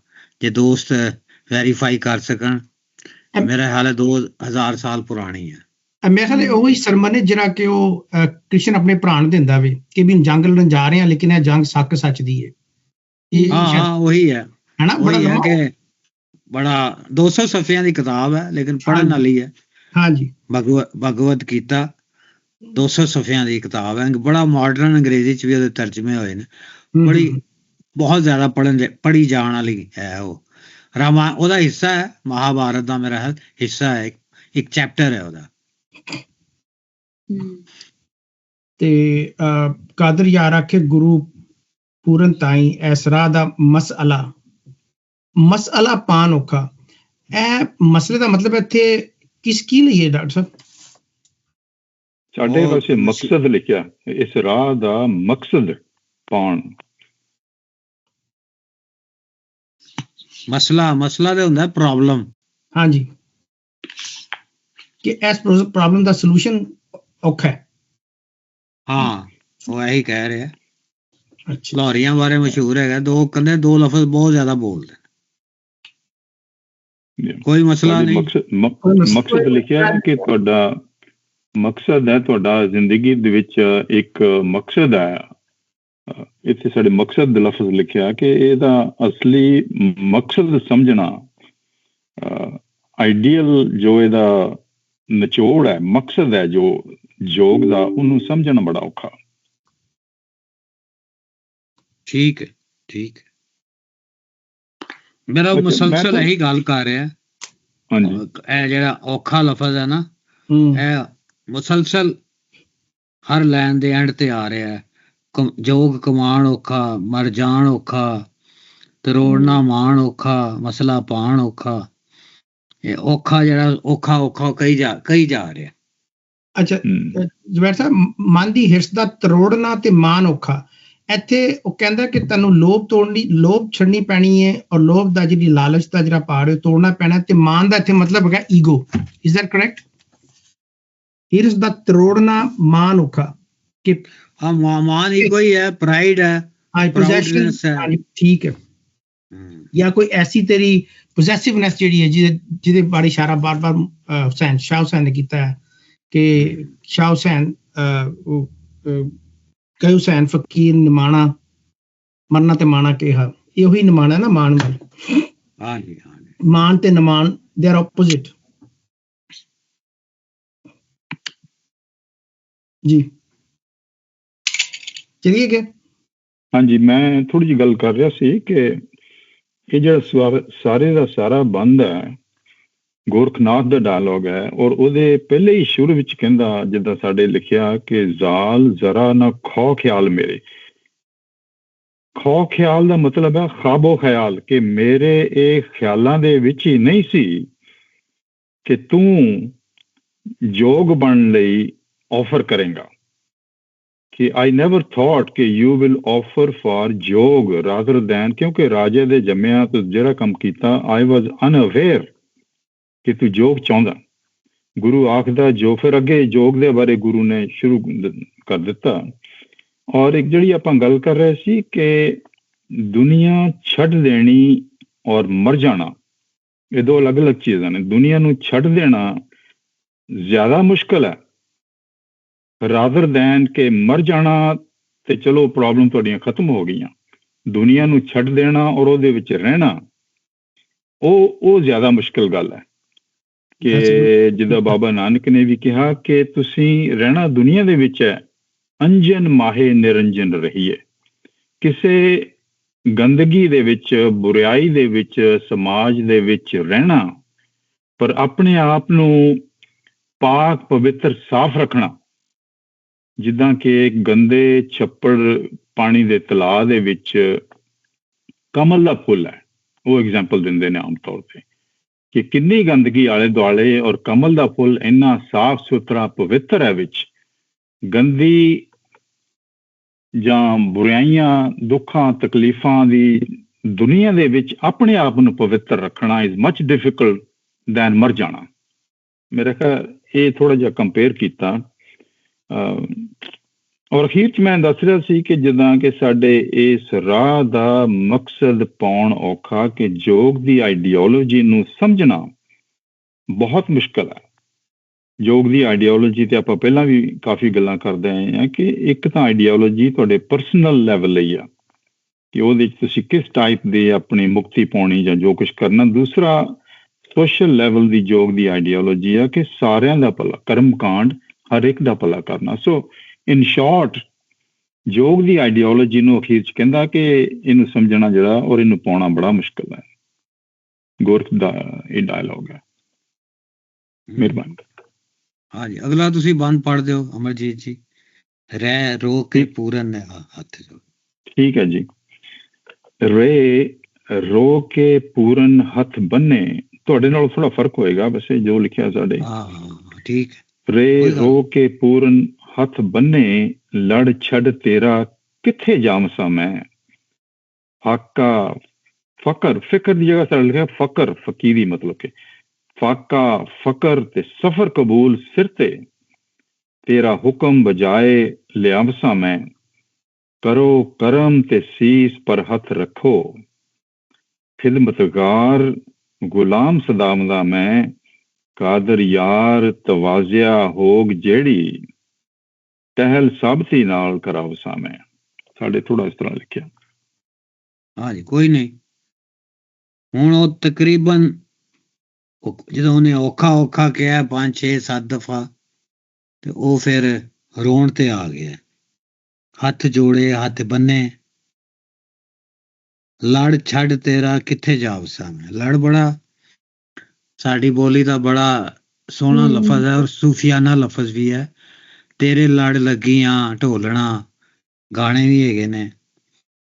ਲੜ ਲੱਗਣਾ ਵਿਆਹੇ ਦੋ ਬੰਦੇ ਵੀ ਹੋ ਸਕਦੇ ਨੇ ਕਿ ਉਹ ਮੈਂ ਤੇਰੇ ਲੜ ਲੱਗੀ ਹੋਈ ਹਾਂ, ਮੈਂ ਤੇਰੀ ਹੋ ਗਈ ਹਾਂ।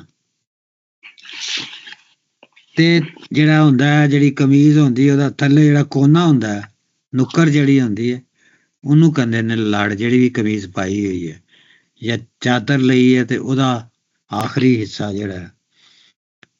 ਤੇ ਕਿੱਥੇ ਮੈਂ ਜਾਵਾਂਗਾ, ਜਿਹੜਾ ਮੇਰਾ ਲੜ ਸਿਰਫ ਉਹ ਨਹੀਂ ਹੈ ਕਿ ਮੈਂ ਇੱਕ ਖਾਸ ਤਰ੍ਹਾਂ ਦਾ ਰਿਲੇਸ਼ਨਸ਼ਿਪ ਵੀ ਹੈ ਕਿ ਮੈਂ ਹੁਣ ਤੇਰੀ ਆਸ ਤੇ ਹਾਂ, ਤੇਰੇ ਤੇ ਡਿਪੈਂਡੈਂਟ ਹਾਂ, ਤੇਰਾ ਮੈਂ ਹੋਇਆ ਬੈਠਾ ਵਾਂ। ਹੁਣ ਮੈਂ ਤੇਰਾ ਲੜ ਛੱਡ ਕੇ ਕਿੱਥੇ ਜਾਵਾਂਗਾ। ਤੇ ਥੋੜਾ ਜਿਹਾ ਸੂਫੀ ਇਸ਼ਾਰਾ ਵੀ ਹੈਗਾ ਲੜ ਵਾਲਾ, ਆਸ਼ਕੀ ਦਾ। ਫਾਕਾ ਫਕਰ ਤੇ ਸਬਰ ਕਬੂਲ ਸਿਰ ਤੇ। ਉਹਨੇ ਕਿਹਾ ਸੀ ਕਿ ਫਾਕਾ ਤੈਨੂੰ ਕੱਢਣਾ ਪਏਗਾ, ਫਕਰ ਕਹਿੰਦਾ ਮੈਂ ਤਿੰਨੇ ਚੀਜ਼ਾਂ ਕਬੂਲ ਕਰ ਰਹਾ ਹਾਂ। ਤੇਰਾ ਹੁਕਮ ਬਜਾ ਲਾਸਾਂ, ਕਰਮ ਕਰੋ ਤੇ ਸੀਸ ਪਰ ਹੱਥ ਰੱਖੋ। ਸੀਸ ਬਣੇ ਹੁੰਦਾ ਸਿਰ, ਖੋਪੜੀ। ਸਭੇ ਆਈਆਂ ਸੀਸ ਗੁਦਾਇਣ, ਕੋਈ ਨਾ ਆਈ ਆ ਹਾਲ ਵੰਡਾਇਣ। ਕੋਈ ਨਾ ਚਲਦੀ ਨਾਲ, ਚਰਖਾ ਮੇਰਾ ਰੰਗੜਾ ਰੰਗ ਲਾਲ। ਇਹ ਵੀ ਸ਼ਾਹ ਹੁਸੈਨ ਦੀ ਹੈ। ਸਭੇ ਆਈਆਂ ਸੀਸ ਗੁਦਾਇਣ, ਕਿ ਸਾਰੀਆਂ ਮੇਰੇ ਕੋਲ ਆਪਣੇ ਵਾਲਾਂ ਦੀਆਂ ਮਹਿੰਡੀਆਂ ਕਰਾਉਣ ਆਉਂਦੀਆਂ ਨੇ। ਤੇ ਕੋਈ ਨਾ ਆਈ ਆ ਦਰਦ ਵੰਡਾਇਣ, ਤੇ ਕੋਈ ਨਾ ਲੱਗਦੀ ਚੱਲਦੀ ਨਾਲ। ਤੇ ਸੀਸ ਜਿਹੜਾ ਸੀਸ ਬੜਾ ਵੀ ਸਾਡੀ ਸ਼ਾਇਰੀ ਚ ਬਹੁਤ ਆਇਆ।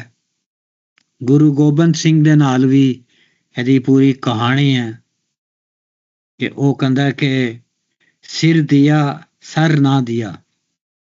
ਸਿਰ ਜਿਹੜਾ ਉਹ ਤੁਹਾਡਾ ਹੈਡ ਹੈ, ਸੀਸ ਹੈ, ਤੇ ਸਰ ਜਿਹੜਾ ਭੇਤ ਹੈ, ਮਿਸਟਰੀ ਹੈ, ਉਹ ਮੈਂ ਨਹੀਂ ਦਿੱਤੀ। ਖਿਸਮਤਗਾਰ ਗੁਲਾਮ ਸਦਾਵਸਾ ਮੈਂ, ਕਾਦਰ ਯਾਰ ਤਵਾਜ਼ਾ ਹੋਗ ਜਿਹੜੀ। ਤਵਾਜ਼ਾ ਮੈंने ਜੋ ਵੀ ਆਜਜ਼ੀ ਹੈ, ਖਿਦਮਤ ਗੁਜ਼ਾਰੀ ਹੈ, ਫਰਜ਼ ਹੈ, ਜੋ ਵੀ ਮੇਰੇ ਕੋਲੋਂ ਹੋ ਸਕਦਾ। ਤਵਾਜ਼ਾ ਬੜਾ ਇੱਕ ਪਰਸ਼ੀਅਨਾਈਜ਼ਡ ਬੜਾ ਭਾਰੀ ਜਿਹਾ ਲਫ਼ਜ਼ ਹੈ ਤੇ ਅਜੀਬ ਜਿਹਾ ਵੀ ਲੱਗ ਰਿਹਾ ਹੈ। ਉਹ ਕਾਦਰ ਯਾਰ ਨੇ ਬਹਿਰਲ ਵਰਤਿਆ। ਟਹਿਲ ਸਾਬਤੀ ਨਾਲ ਕਰਾਵਸਾ ਮੈਂ। ਟਹਿਲ ਜਿਹੜਾ ਉਹ ਵੀ ਹੈ, ਮਿਹਨਤ ਹੈ, ਕਾਮ ਤੇਰੀ ਮੈਂ ਟਹਿਲ ਕਰਾਂਗਾ ਔਰ ਸਾਬਤੀ ਦੇ ਨਾਲ ਕਰਾਂਗਾ, ਕਮਿਟਮੈਂਟ ਦੇ ਨਾਲ ਪੱਕਾ ਹੋ ਕੇ ਮੈਂ ਤੇਰੀ ਖਿਦਮਤ ਕਰਾਂਗਾ, ਤੇਰੀ ਤਵਾਜ਼ਾ ਕਰਾਂਗਾ। ਜੋ ਮੈਨੂੰ ਤੂੰ ਡਿਊਟੀ ਲਾਏਗਾ ਉਹ ਮੈਂ ਕਰਾਂਗਾ ਤੇ ਮੈਂ ਹਾਜ਼ਰ ਹਾਂ, ਮੈਨੂੰ ਜੋ ਤੁਸੀਂ ਦਿਓ।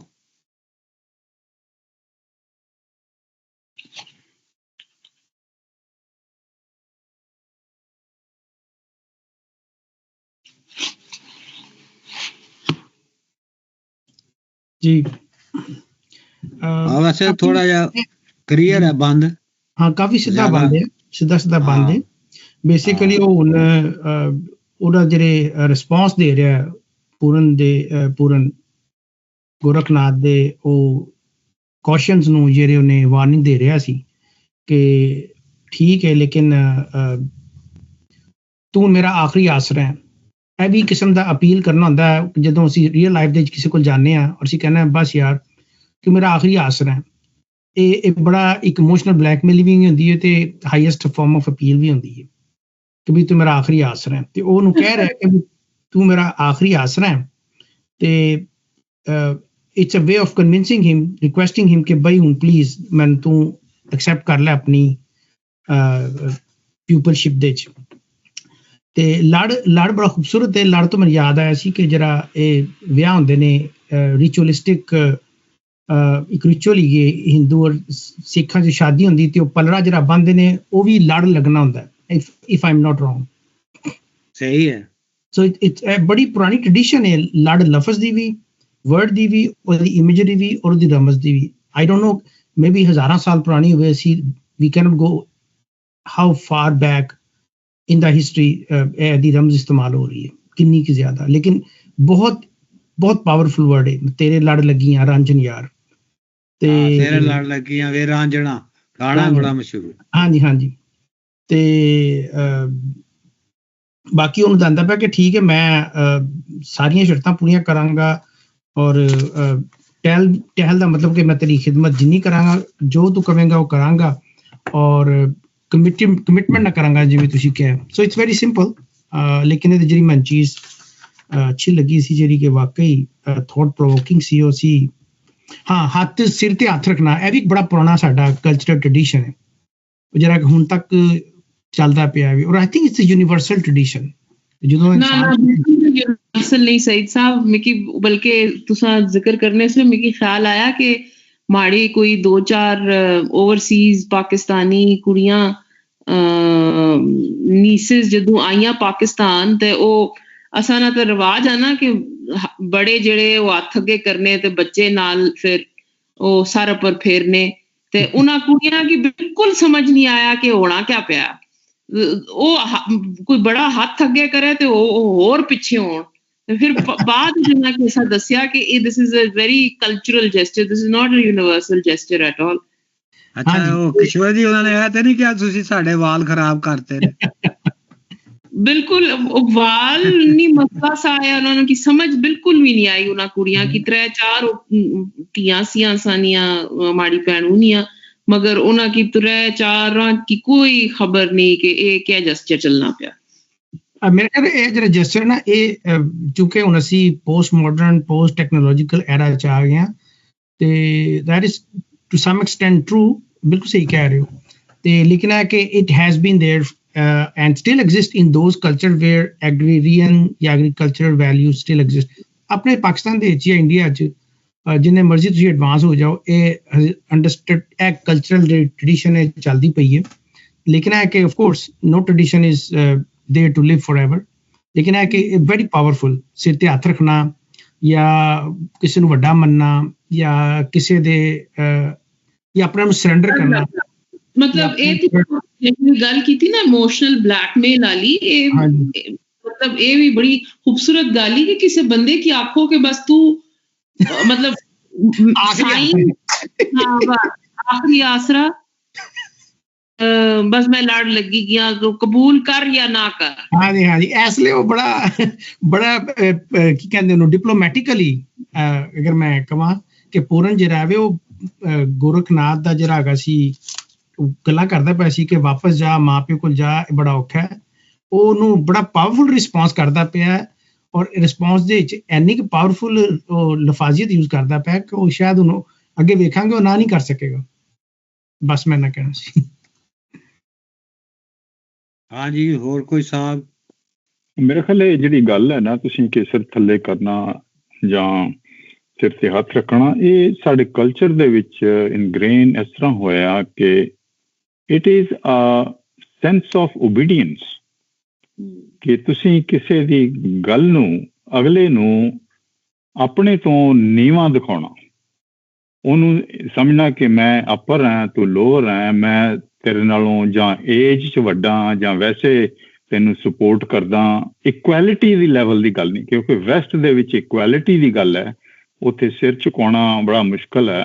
ਬਰਾਬਰੀ ਦੇ ਵਿੱਚ ਅੱਖਾਂ 'ਚ ਅੱਖਾਂ ਪਾ ਕੇ, ਸਾਡੇ ਕਿਸੇ ਦੀਆਂ ਅੱਖਾਂ 'ਚ ਦੇਖਣਾ, ਕਿਸੇ ਵੱਡੇ ਦੀਆਂ ਸਿਰ ਥੱਲੇ ਕਰਨਾ, ਪੈਰਾਂ ਨੂੰ ਹੱਥ ਲਾਉਣਾ, ਇਹ ਆਲ ਇਜ਼ ਕਲਚਰ ਆਫ ਓਬੀਡੀਐਂਸ,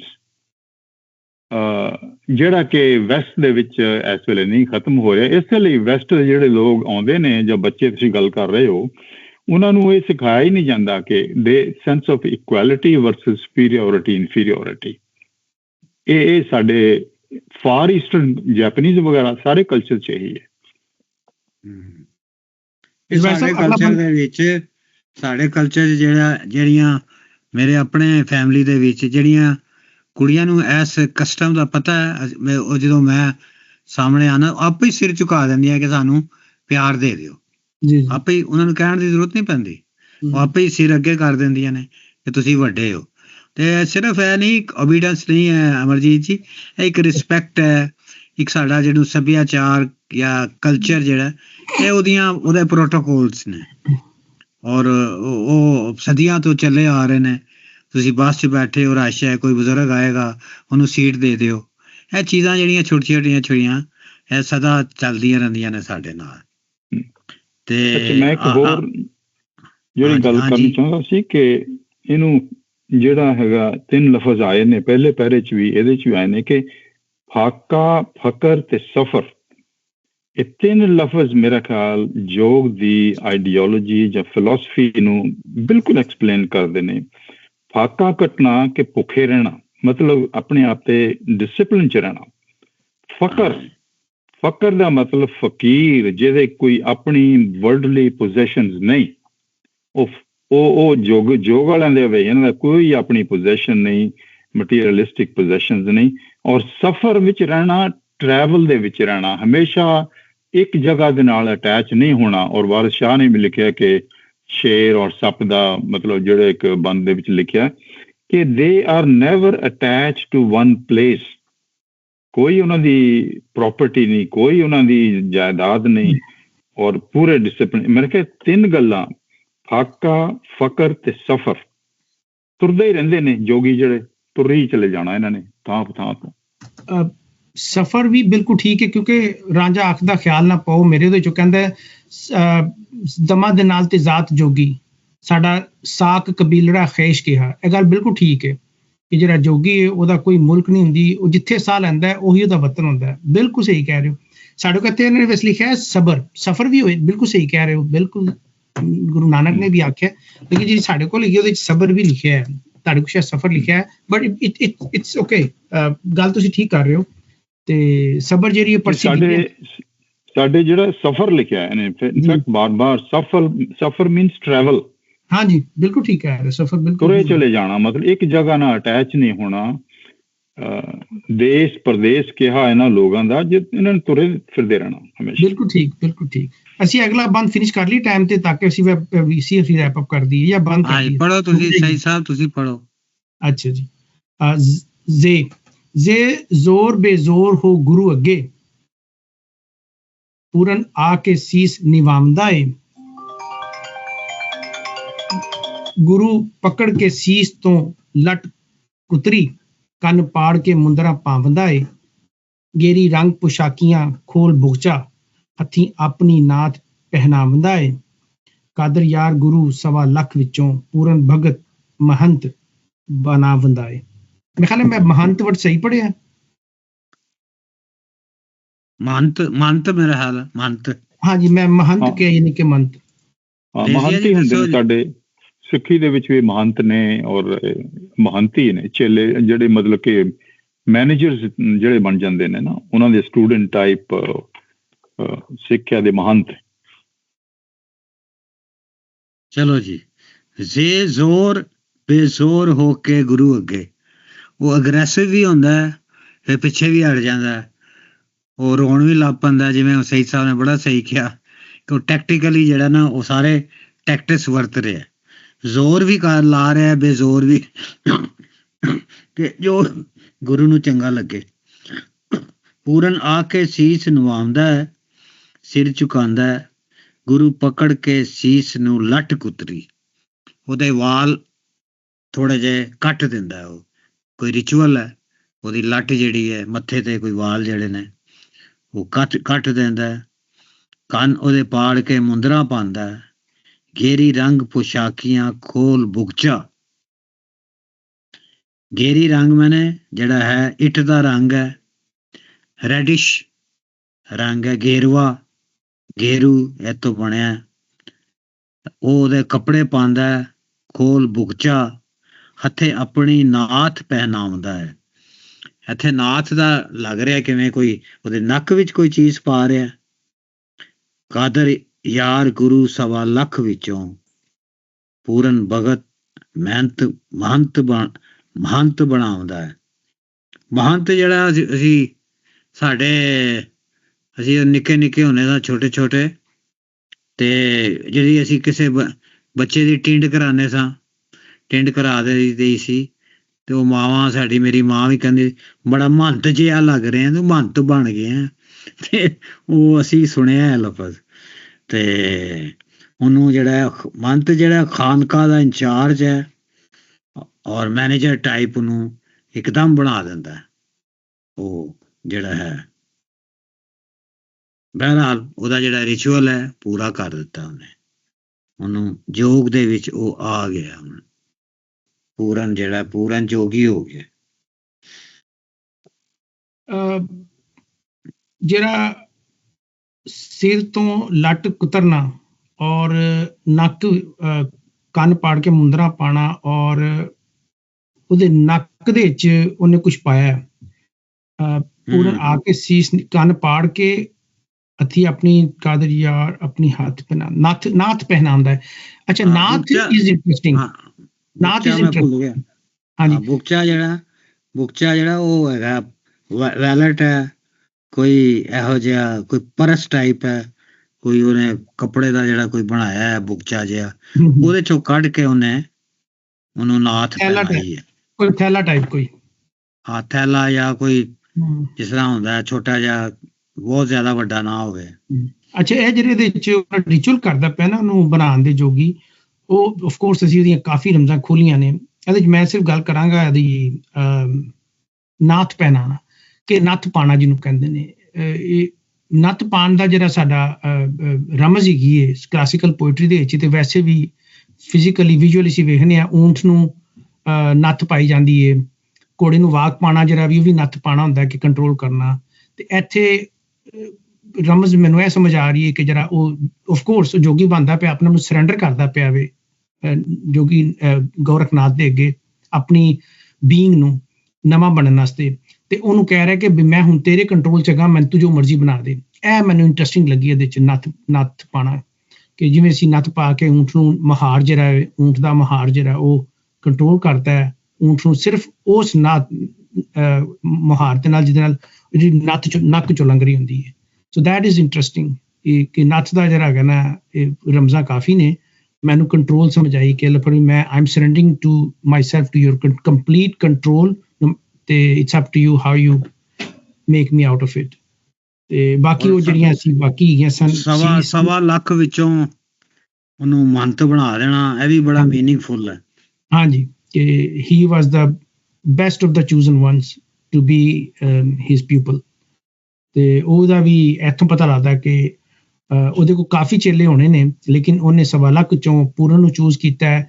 ਇਹ ਵੀ ਕਾਦਰ ਯਾਰ ਇੰਟਰੈਕਟਲੀ ਦੱਸਦਾ ਪਿਆ ਕਿ ਜਿਹੜਾ ਹੀਰੋ ਹੈ ਪੂਰਨ ਹੈ ਉਹ ਕਿੰਨਾ ਮਹਾਨ ਹੈ, ਕਿੰਨਾ ਗ੍ਰੇਟ ਹੈ।